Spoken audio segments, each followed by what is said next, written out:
Okay, we have a question from Ma'am Hi Doc. Na-slide ko pag 2015 na apektuhan ang akong dapi-dapi. Then nagpa-check up ko but ang okay raman ang x-ray clear daw. Musakit man labi na og bugnaw.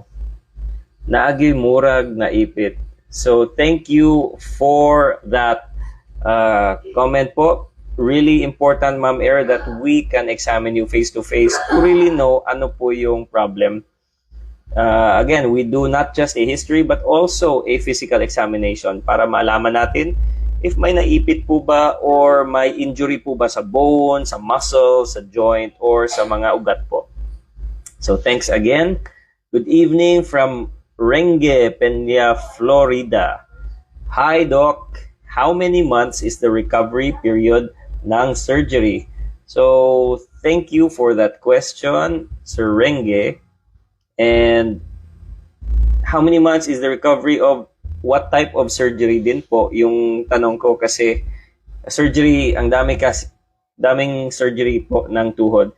There are many types of surgery for the knee. There's surgery for different surgeries for arthritis. There are different conditions sa knee. It could be the kneecap, the injury sa mga ligaments like ACL. If you're talking about a specific surgery, please mention what specific surgery. In general, the recovery periods are very quick kasi we do a lot of outpatient surgery naman. And if you are inpatient na surgery, we usually have the patients discharged day 2, day 3 after surgery.